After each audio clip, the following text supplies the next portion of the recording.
নমস্কার বন্ধুরা, মামুনস কিচেনের নতুন আরেকটা রেসিপিতে আপনাদের সবাইকে স্বাগত জানাই। শীতকালে আমাদের সবার ঘরেই প্রচুর বেগুন থাকে, আর বেগুনের অবস্থা দেখুন, অনেকগুলো একসাথে কেনা হলে যেটা হয় শুকিয়ে গেছে। তো এই বেগুনটা দিয়ে আজকে আমি একটা দারুণ স্বাদের রেসিপি করে দেখাবো। তার সাথে নিয়েছি একটা ডিম আর বেগুন দিয়ে যে এত ভালো একটা রেসিপি হয় সেটা হয়তো অনেকেই জানেন না, যেটা ভাত, রুটি, পরোটা সবের সাথেই ভীষণ ভালো লাগে, আর সময় লাগে মাত্র 10 থেকে 15 মিনিট। তো চলুন কথা না বাড়িয়ে রেসিপিটা শুরু করব। আর রেসিপিটা শুরু করার আগে বলে রাখি, রেসিপিটা যদি আপনাদের ভালো লেগে থাকে একটা লাইক, শেয়ার, সাবস্ক্রাইব করতে ভুলবেন না। আর যদি রেসিপিটা না জানা থাকে অবশ্যই পুরো রেসিপিটা স্কিপ না করে দেখুন। আমি বেগুনটাকে কেটে নিয়েছি মিডিয়াম সাইজের, খুব বড়ও না খুব ছোটও না, দেখে বুঝতেই পারছেন সাইজটা। আমি পুরো বেগুনটা দিইনি, তার কারণ একটাই মাত্র ডিম দিয়ে আজকে রান্না করবো, আর বেগুনটা যেহেতু অনেকটা বড় ছিল তাই জন্য একটু রেখে দিয়ে বাকি বেগুনটা কেটে নিয়েছি।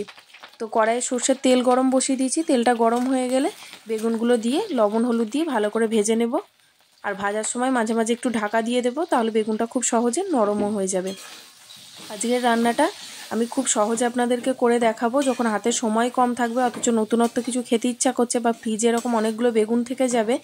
প্রত্যেক দিন একঘেয়ে বেগুন ভাজা, বেগুন পোড়া, বেগুনের অন্য কিছু রেসিপির থেকে মাঝে সাঝে এরকম একটা রেসিপি বানিয়ে অবশ্যই দেখবেন, আশা করছি ভালো লাগবে। আর আজকে আমি কিছু বাটা মশলা ব্যবহার করব না, যেগুলোই ব্যবহার করব গুঁড়ো, তার সাথে কিছু আমি গ্রেটারে ঘষে দিয়ে দেব। আপনারা চাইলে বেটেও ব্যবহার করতে পারেন। তো দেখুন বেগুনগুলোকে ভাজা হয়ে গেছে, তুলে রেখে ডিমটাকে ভেজে নেব। কড়াইয়ে আলাদা করে আর তেল দিচ্ছি না, একটু তেল লেগে আছে, ওই তেলেই হয়ে যাবে। ডিমটার একটু ভুজিয়া মতো বানিয়ে নেব, খুব বেশি গুঁড়ো করে ফেলবো না, একটু বড়ই রাখবো, যেভাবে আমরা চাউমিনে দিয়ে থাকি ডিম, ঠিক সেইভাবে। একটু লবণও দিয়ে দিলাম, চাইলে এখানে একটু গোলমরিচও দিতে পারেন।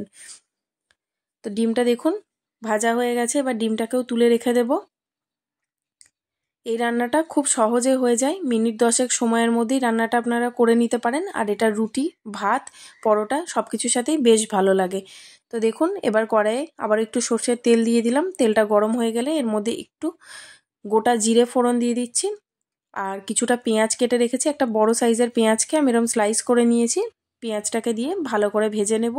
আপনাদের যদি আজকের রেসিপিটি ভালো লেগে থাকে প্রত্যেক দিনের মতো লাইক, শেয়ার, কমেন্ট করতে ভুলবেন না। তার সাথে আমার চ্যানেলে যদি নতুন বন্ধু হয়ে থাকেন অবশ্যই সাবস্ক্রাইব করে পাশে থাকা বেলটা অন করে দেবেন। পেঁয়াজটা মোটামুটি ভাজা হয়ে গেছে, এখানে আমি এবার একটু রসুন কুচি দিয়ে দিলাম। এখানে আমি 4 থেকে 5টা রসুনের কুচি দিয়ে দিলাম, ছোট ছোট করে কেটে রেখেছিলাম সেটাই। চাইলে এখানে আপনারা থেতো করা রসুন বা বাটা রসুনও দিতে পারেন। এবার দিয়ে দিলাম সামান্য একটু লবণ। রসুনের গন্ধটা এই রান্নাটাতে বেশ ভালো লাগে, খুব বেশি পুড়িয়ে ফেলবেন না রসুনটাকে। এবার দিয়ে দিলাম 1 চামচ জিরে গুঁড়ো, 1/2 চামচ ধনে গুঁড়ো, সামান্য একটু হলুদ গুঁড়ো, একটু রঙের জন্য কাশ্মীরি লঙ্কার গুঁড়ো। এই মশলাগুলো দিয়ে ভালো করে আবার একটু কষিয়ে নিচ্ছি। আর ঝালের জন্য আমি এখানে 4টে কাঁচা লঙ্কাকে চিড়ে দিয়ে দিলাম। সব কিছু দিয়ে ভালো করে মিশিয়ে নিয়ে ভেজে রাখা বেগুনগুলো দিয়ে আবার একটু মশলার সাথে কষিয়ে নিচ্ছি। ভালো করে কষানো হয়ে গেলে এর মধ্যে ভেজে রাখা ডিমটা দিয়ে দিলাম। ডিমটা দিয়ে আবারও 1 থেকে 1.5 মিনিট মতো নাড়াচাড়া করে সামান্য একটু জল দিয়ে দেবো। এখানে আমি 1 কাপ মতো জল দিয়ে দিয়েছি। রান্নাটা একবারেই ঝোল হবে না, একদম মাখা মাখা মতো হবে। এবার এর মধ্যে সামান্য একটু আদাকে গ্রেট করে দিয়ে দেব। আদাটা মশলা কষানোর সময় দেবেন না, আদাটা পুড়ে গেলে অতটা ভালো লাগবে না গন্ধটা, কিন্তু এই কাঁচা আদাটা দিলে কিন্তু ভীষণ ভালো লাগবে গন্ধটা। এবার একটু মিশিয়ে নিয়ে ঢাকা দিয়ে 3-4 মিনিটের জন্য রান্না হতে দেব। 3-4 মিনিট পরে ঢাকা খুলে আপনাদেরকে দেখাচ্ছি, জলটা অনেকটাই কমে এসেছে। এবার একটু দিয়ে দিচ্ছি ধনেপাতা কুচি। ধনেপাতাটা আপনারা যতটা খেতে পছন্দ করেন সেই অনুযায়ী দেবেন, আমি একটু বেশি করেই দিয়েছি। একটু নাড়াচাড়া করে নিয়ে সামান্য একটু চিনি দিয়ে দিচ্ছি। চিনিটা দেওয়ার পরে একটু ভালো করে মিশিয়ে নিলেই তৈরি হয়ে যাবে বেগুন এবং ডিম দিয়ে এই নতুনত্বের রেসিপিটি। যদি রেসিপিটি ভালো লেগে থাকে বেশি করে লাইক, শেয়ার করতে থাকুন। দেখা হবে খুব শীঘ্রই নতুন একটা রেসিপি নিয়ে। ততক্ষণ সবাই ভালো থাকবেন, সুস্থ থাকবেন, আর নতুন রেসিপি দেখার জন্য মামুনস কিচেনের সাথে থাকুন। এখানে আপনারা বিভিন্ন ধরনের বাঙালি, অবাঙালি রান্না এবং কিছু পিঠের রেসিপি দেখতে পাবেন।